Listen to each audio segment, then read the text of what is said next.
करनाल में 41.2 रहा तापमान।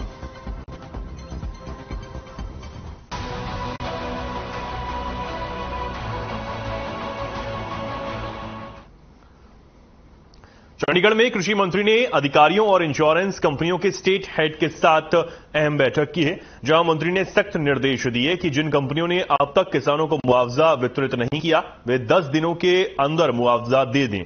साथ ही मुख्यमंत्री मनोहर लाल को कृषि मंत्री जेपी दलाल ने 12 करोड़ 33 लाख का चेक भी सौंपा है। हरियाणा राज्य भंडारण निगम की ओर से मुख्यमंत्री को लाभांश का चेक दिया गया है। वित्तीय वर्ष 2019-20 और 20-21 के लिए चेक भेंट किया गया है।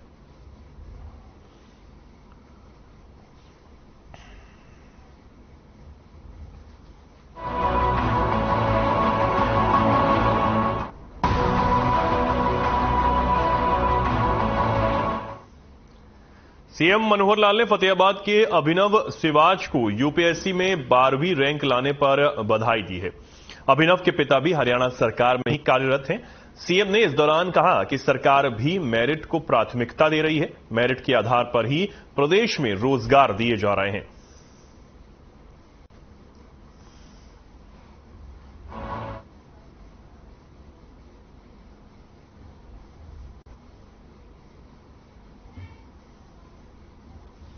HCS के लेवल का पास किया, फिर दिल्ली में जाके पास कर लिया और फिर यूपीएससी ऑल इंडिया पास किया आपने। अच्छा है, इसी प्रकार से आपकी गति प्रगति बनी रहे।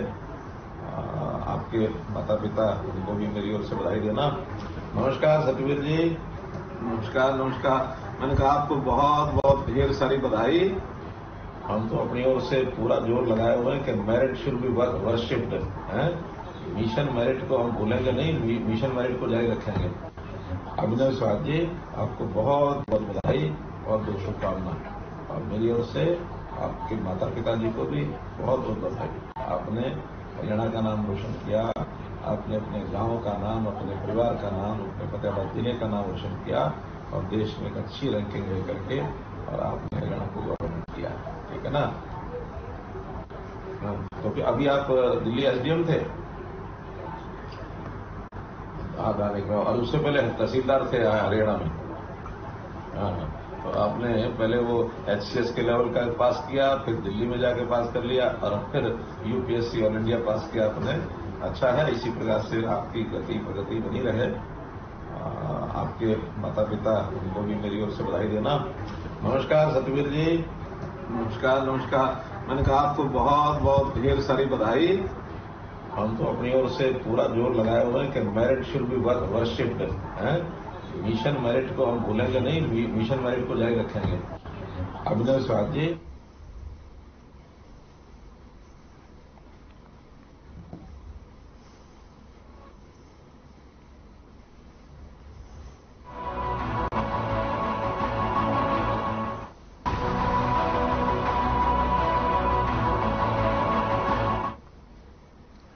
साउथ दिल्ली में एसडीएम अभिनव सिवाच ने इस बार 12वीं रैंक यूपीएससी में हासिल की है। साल 2020 में 16वीं रैंक पाकर वो आईएएस बने थे।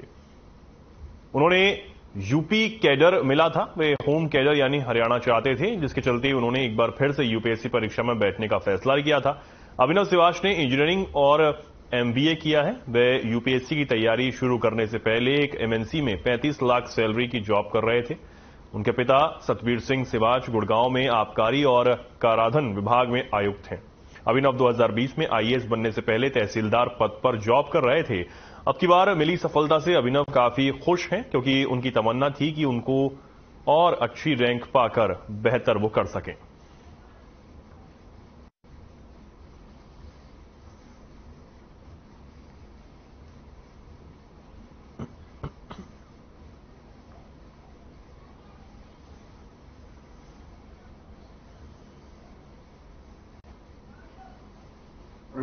रैंक भी अच्छा हो गया, रैंक इम्प्रूवमेंट भी हो गई सर। सफ़र लंबा था, थोड़ा सा 2 साल के आसपास लग गए थे सर। लेकिन इसमें अब जो फाइनल स्टेज पे लॉजिकल आउटकम पे जो पहुंचे हैं, जो रैंक आई है, जो सर्विस मिलेगी, उससे बड़ी खुशी महसूस होती है और लगता है कि सर जो सफ़र था वो सार्थक हो गया, जो मेहनत थी वो सार्थक हो गई है। जो मेरे अटेम्प्ट्स थे उसमें जो मेरी गलतियां हुई थी सर, ऑप्शनल में जो हुई थी गलतियां, उनसे सर सीख मिली मुझे और शायद उसी दिशा में जो मैंने एफर्ट्स की उसी का आज परिणाम है कि मार्क्स बढ़ गए मेरे सर मेंस में, और रैंक भी अच्छा हो गया, रैंक इंप्रूवमेंट भी हो गई सर। सफर लंबा था थोड़ा सा, 2 साल के आसपास।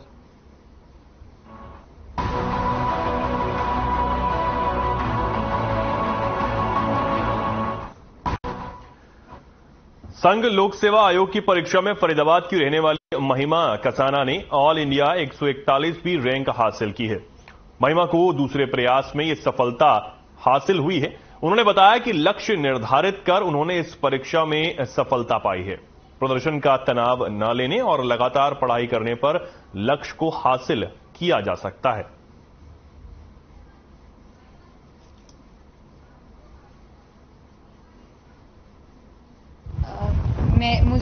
मुझे तो अभी भी बिलीव नहीं हो रहा है कि मेरी एक्चुअली में इतनी रैंक आ गई है, बट इसका ये सिर्फ डेडिकेशन और कंसिस्टेंसी की वजह से ही हुआ है, क्योंकि मेरा फर्स्ट अटेम्प्ट प्रीलिम्स में नहीं हो पाया था, तो सेकंड अटेम्प्ट में मैंने पूरा फोकस किया कि मैं कंसिस्टेंटली, चाहे बहुत देर तक लंबे टाइम तक ना करके, बहुत छोटे इंटरवल्स की पढ़ाई करके कांस्टेंट ब्रेक्स लेके करती रहूं, तो मुझे लगता है कि उस चीज़ ने मेरे हेल्प करी। मेरा एक मैसेज यही है कि आप जितना स्ट्रेस लेंगे उतना आप अपनी परफॉर्मेंस को ख़राब करेंगे। तो मैं यही बोलना चाहूँगी कि आप अपने पोटेंशियल को एनालाइज करें, अपने आप को ये देखें कि आप क्या कर सकते हैं और वहाँ अपनी स्ट्रेंथ में काम करें। वही आपको आगे in any work of life, not just UPSC, पर कहीं पर भी आपकी मदद वही चीज़ करेगी। मेरा नाम कृष्ण पाल है, मैं गवर्नमेंट इंटर कॉलेज नोएडा में टीचर हूँ, और बेटी ने ये मुकाम हासिल किया है। उसकी बहुत कड़ी मेहनत थी और डेडिकेशन था, डेडिकेशन के साथ उसने अपना कार्य किया और इस मुकाम तक पहुंची। बहुत अच्छा लग रहा है और सभी को अच्छा लग रहा है। जो भी लोग हमारे साथ बैठे हुए हैं सभी अच्छा महसूस कर रहे हैं, बाहर के लोग भी अच्छा महसूस कर रहे हैं। पेरेंट्स को एक ही चीज़ कहेंगे हम तो, कि किसी भी प्रकार का बच्चों पे प्रेशर ना दिया जाए, उनको केवल बीच बीच में मोटिवेट किया जाए, और अगर किसी प्रकार की कोई परेशानी है तो उस परेशानी में उसके साथ खड़ा होना चाहिए। मेरा नाम डॉक्टर दिनेश शास्त्री है। मैंने तो वैसे महिमा को मुबारकबाद मन से तो 1-1.5 महीने पहले ही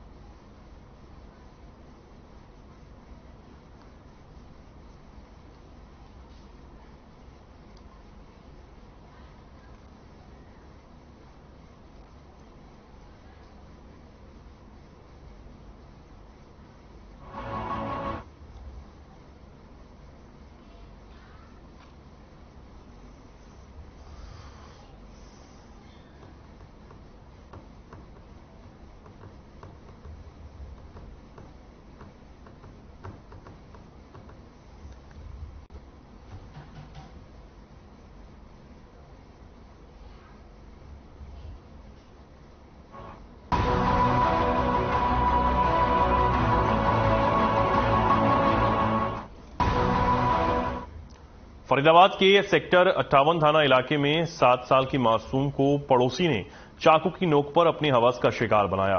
पुलिस ने आरोपी को हिरासत में ले लिया। घटना सेक्टर 58 थाना इलाके की है, जहां पर 17 वर्षीय आरोपी पड़ोसी ने बच्ची के साथ चाकू की नोक पर रेप की वारदात को अंजाम दिया है और किसी को बताने पर जान से मारने की धमकी देकर वो फरार हो गया। फिलहाल घटना की सूचना मिलने पर पुलिस ने बच्ची के परिजनों की शिकायत पर आरोपी के खिलाफ मामला दर्ज कर उसे हिरासत में ले लिया है और आगे की कार्रवाई शुरू कर दी है।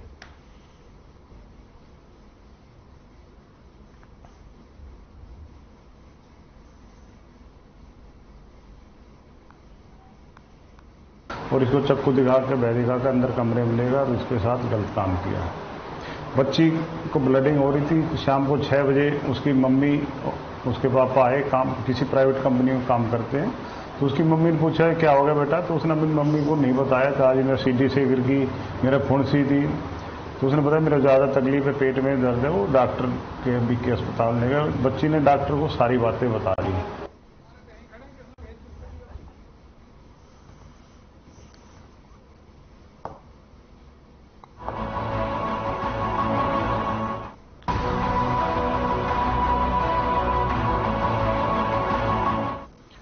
बहादुरगढ़ की नई बस्ती में रहने वाली साक्षी जांगड़ा ने यूपीएससी की परीक्षा में 220वीं रैंक हासिल की है।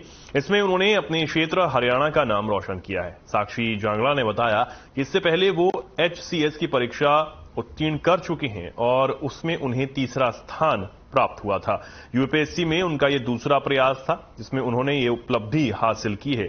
साक्षी जांगड़ा ने के यूपीएससी परीक्षा परिणाम की घोषणा के बाद से ही उन्हें बधाई देने वालों का तांता लगा हुआ है।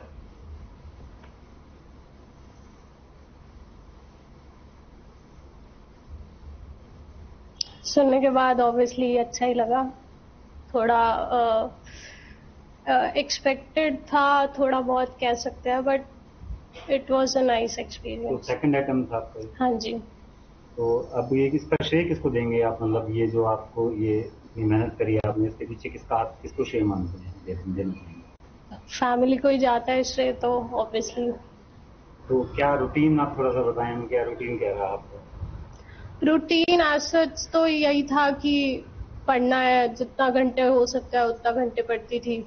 बाकी कोई फिक्स्ड वो नहीं था, फिक्स्ड आवर्स नहीं थे, जितना हो पाता था उतना पढ़ती थी। तो कहीं आपने कोचिंग इसकी ली होगी? नहीं, कोचिंग मैंने नहीं ली।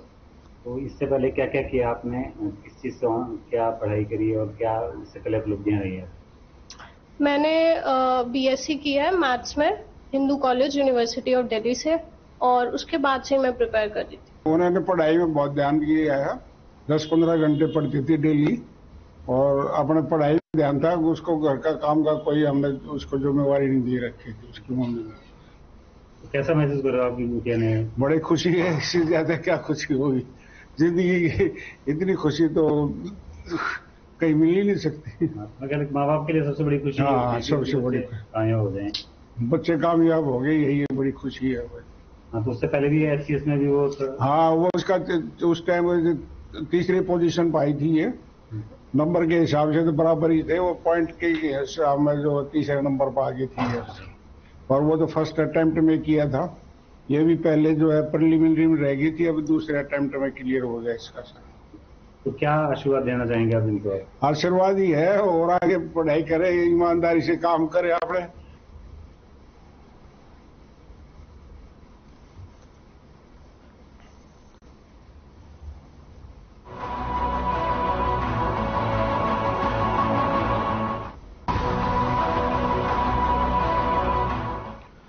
बल्लभगढ़ सिविल अस्पताल के इमरजेंसी गेट से ऑटो चालक और सिक्योरिटी गार्ड के बीच जमकर मारपीट हुई है। जानकारी के मुताबिक सिक्योरिटी गार्ड ने ऑटो हटाने के लिए कहा तो ऑटो चालक ने सिक्योरिटी गार्ड पर ही हमला कर दिया। अस्पताल के अन्य तैनात सिक्योरिटी गार्ड भी मौके पर पहुंचे और आरोपी ऑटो चालक को अस्पताल के अंदर बैठा लिया गया।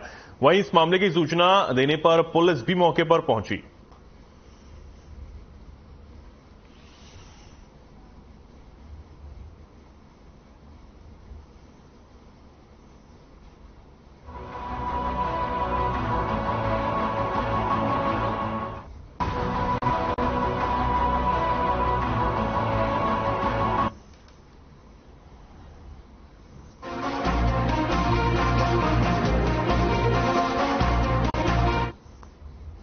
और अब बड़ी खबर आपको बता दें, महेंद्रगढ़ से बड़ी खबर है। मुसनौता गांव पहुंचे सीएम मनोहर लाल। सीएम मनोहर लाल ने यहां जनसंवाद किया है, लोगों की समस्याओं को सीएम ने सुना है। लगातार गांव में पहुंचकर, अलग अलग गांव में पहुंचकर मुख्यमंत्री मनोहर लाल जनसंवाद के जरिए लोगों की समस्याओं को सुन रहे हैं। और इसी कड़ी में महेंद्रगढ़ के मुसनौदा गांव सीएम मनोहर लाल पहुंचे, जहां उन्होंने जनसंवाद कार्यक्रम के जरिए लोगों की समस्याओं को सुना है और उन समस्याओं के निस्तारण के लिए भी आवश्यक दिशा निर्देश सीएम ने तमाम अधिकारियों को और जिम्मेदार लोगों को दिए। मुसनौदा गांव पहुंचे सीएम मनोहर लाल, जहां उन्होंने जनसंवाद कार्यक्रम के जरिए लोगों की समस्याओं को सुना।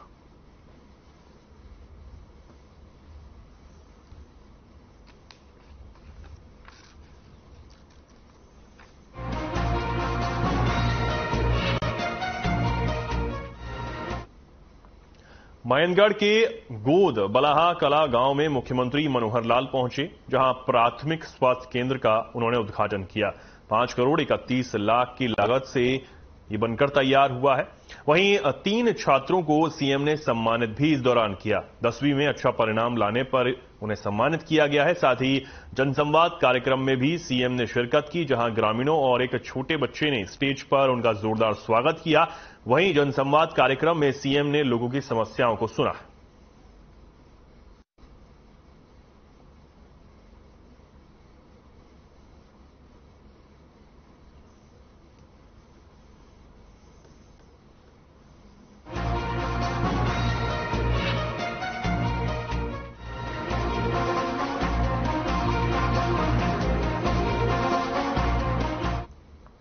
इंद्री की अनाज मंडी में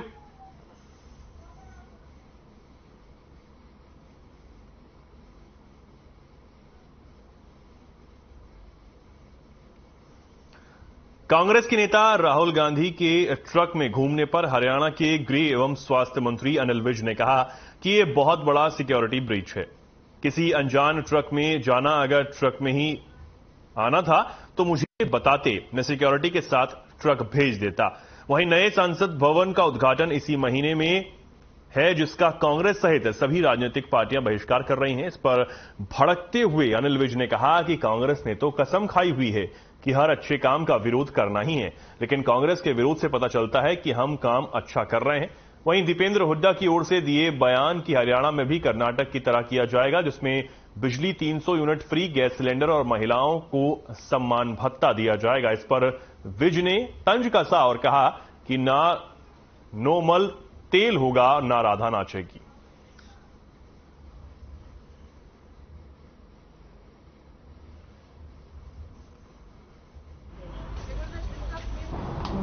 देखिए, बहुत बड़ा सिक्योरिटी ब्रीच है। वैसे तो ये रोज कोर्टों में जाते हैं जी, हमें एसपीजी लगा दो, और इतना बड़ा सिक्योरिटी ब्रीच है कि एक अनजान ट्रक में बैठकर जाना। अगर इनको ट्रक की सैर करनी थी, ये मुझे बताते, मैं यहां से सिक्योरिटी के साथ ट्रक भेज देता। जितना मर्जी घूमते ट्रक में, हमें तो अच्छा ये ट्रक में ही घुमा करें, अच्छी बात है। लोगों को भी पता लग जाएगा, इनको भी पता लग जाएगा। तो ये बहुत उनको सोच करना, उन्होंने हमारी पुलिस को इन्फॉर्म किया, हरियाणा पुलिस को इन्फॉर्म करना होता है अगर आप किसी प्रकार का कार्यक्रम में कोई चेंज करते हैं तो। ऐसा ना नॉर्मल तेल होगा, ना राधा नाचेगी। हुड्डा की सरकार तो आनी नहीं कभी भी, तो इसलिए जो मर्जी कहता रहे, और ना इसके झांसे में कोई आता है। इसने पहले भी बहुत झांसे दिए थे लोगों को, और लोगों ने इसको देखा हुआ जो कुछ इन्होंने करा सत्ता में आने के बाद।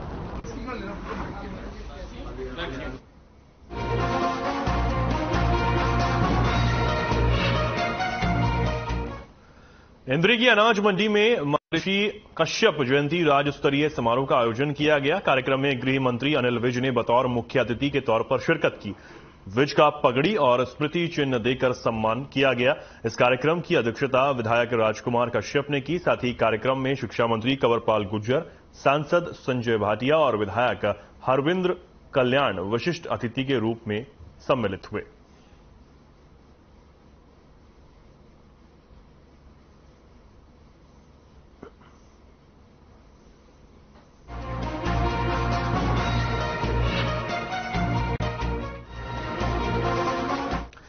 चरखी दादरी लघु सचिवालय में जिला कष्ट निवारण समिति की बैठक में श्रम एवं रोजगार मंत्री अनूप सिंह धानक ने शिरकत की।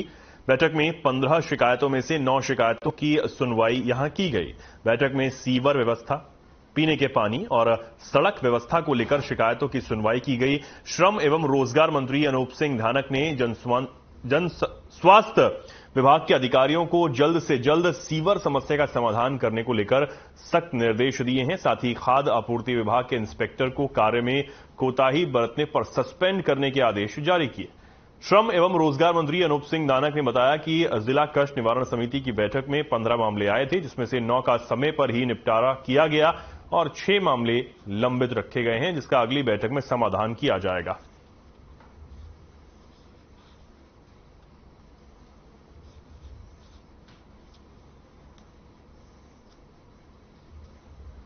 लगे हुए थे 15 में से 9 डिस्पोजल हो गए हैं और 6 पेंडिंग रखे गए हैं।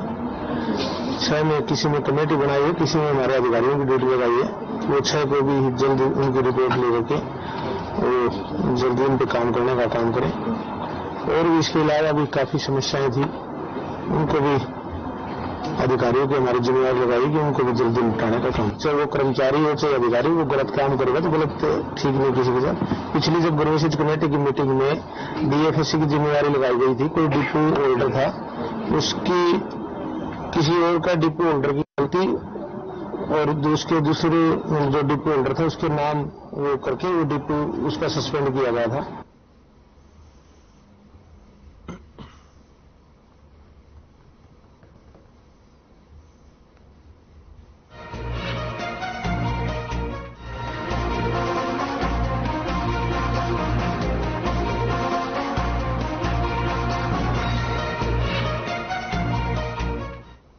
यूपीएससी सिविल सेवा परीक्षा 2022 में झज्जर के छोटे से गांव सेंगलगा की मुस्कान डांगर ने 72वीं रैंक हासिल कर न सिर्फ अपने गांव और जिले का नाम रोशन किया है बल्कि हरियाणा का गौरव भी बढ़ाया है। पिछली दफा भी मुस्कान ने यूपीएससी की परीक्षा में 474वीं रैंक हासिल की थी। फिलहाल वह ट्रेनिंग पर थी, लेकिन जैसे ही गत दिवस जब यूपीएससी की परीक्षा में उन्होंने 72वीं रैंक हासिल की तो वह खुशी से झूम उठी और उसने सबसे पहले अपने रिजल्ट को अपने परिजनों से फोन पर बातचीत कर अपनी खुशी को साझा किया।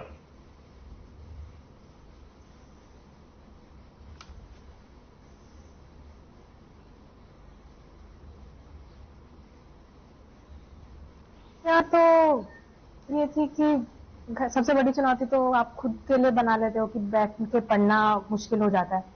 शुरू में कम टाइम दे पाते हो, पर वो ओवर टाइम अगर मेहनत करते हो, प्रैक्टिस करते हो तो हो जाता है। उसके अलावा मैंने गांव में रहकर ही पढ़ाई करी है, लेकिन इंटरनेट बहुत मेजरली मैंने यूज किया था एज अ सोर्स, तो उसकी वजह से गांव में रहकर पढ़ना दिक्कत नहीं है। जो भी मैंने पीडीएफ वगैरह डाउनलोड करी या फिर प्रिंट आउट्स लेकर, और आई कुड मैनेज। अदरवाइज तो आई वोंट से कि इसके अलावा कोई और दिक्कत तो मुझे नहीं है। तो कई बार देखा गया कि बच्चे यूपीएससी की परीक्षा के लिए करने के लिए कोचिंग लेते हैं, कई बच्चे सेल्फ स्टडी करते हैं, तो आपने सेल्फ स्टडी का सहारा लिया या कोचिंग का सहारा लिया? मैंने मेजरली सेल्फ स्टडी का सहारा लिया। मैंने अपने ऑप्शनल जो कि मैंने हिस्ट्री चूज किया था, मैंने उसके लिए कोचिंग ले ली थी कॉलेज में। उसके बाद मैंने जीएस के लिए जो बाकी सारे सब्जेक्ट्स हैं उनके लिए सेल्फ स्टडी किया, उनके लिए कोचिंग ले ली। जैसे पिछली बार यूपीएससी की परीक्षा क्लियर की थी आपने, उस समय भी आपका 474वां रैंक आया था। हाँ जी। तो इसमें तो कोई शक नहीं है, ऊपर वाले ने जो जिसका लिख रखा है वो होता है। मेहनत इसकी रंगलाई है, इसमें मेहनत में कोई कमी नहीं छोड़ रखी। शुरुआत से ही स्कूल लेवल से ही जो है ना ये इंटेलिजेंट रही है हर लिहाज से। जैसे पिछली यूपीएससी की परीक्षा में इसने 474 का रैंक 474। तो जब एक अच्छी ढंग से वहां पर पोस्ट मिल गई थी, तो अब क्या आपकी तरफ से भी यही था कि नहीं बेटी इससे सेटिस्फाई नहीं, कुछ अलग हट करके जो आईएएस की जो सोर्स है नीचे रैंक हो, तो उस पर आप ट्राई हाँ, थोड़ा तो और मेहनत दी गई। बिल्कुल बिल्कुल, इसकी खुद की इच्छा थी सबसे पहले। तो हम तो इसके साथ रहे हैं हमेशा, जो इसने चाहा वो इसने किया है, और हमारी भी दिली इच्छा थी कि 474 से और सुधार हो। सबसे पहले तो मम्मी पापा का आशीर्वाद लिया और उन सबको बधाई दी। उसके बाद फोन पे जो भी सब एक्सटेंडेड फैमिली हमारी, उन सबको इन्फॉर्म किया, सबके साथ खुशी ऐसे बातें की गई, ऐसे ऐसे मुस्कान का आ गया, दीदी है, दीदी जीजा जी हैं, उन सबको जैसे फोन पे इन्फॉर्म किया, मेरे घर पे सबको इन्फॉर्म किया, और सब ने जैसे आशीर्वाद दिया, बताया कि भी ये मुस्कान ने रैंक हासिल की है 74। ऐसे हमें खुशी बाकी से ऑलरेडी ट्रेनिंग पर थी, तो आपको कैसा लगा कि उसको से बुला करके पहले उसकी खुशी को जो साझा करूंगी, मीठा व्यंजन कौन सा खिलाऊंगी या किस प्रकार के पकवान बना के खिलाऊंगी अपनी बेटी को, ताकि उसकी खुशी दोहरी खुशी हो सके? खुशी तो मैं कैसे जाहिर करूं कि बस कल से ना मैं मतलब गूज बम्स आए जा रहे हैं। मतलब ऐसा लगता है कि मैं सपने में हूं और कोई बड़ी चूटियां काटे और मैं जग जाऊं, इतनी खुशी हो रही है। मेरा जो सपना था बचपन से, वो मैं सिर्फ इसी बच्ची में देखता था कि ये मेरा सपना पूरा करेगी, आईएएस बनेगी, और वो सपना जैसे पूरा एकदम से हो जाता है तो जैसे आपको खुशी होती है वैसी खुशी महसूस हो रही है। बचपन से ही मुस्कान आपके साथ रही, आपसे हर पल को साझा करती थी, तो आप किस प्रकार की प्रेरणा बिटिया को देते थे? हम तो चाचा भतीजा कम दोस्त ज्यादा थे, और मतलब एक तरह से इसको मेरा मॉरल सपोर्ट हमेशा से रहा, और मेरे लिए ये एक हमेशा से वो थी कि यही एक बच्ची है जो सब कुछ भी कर सकती है।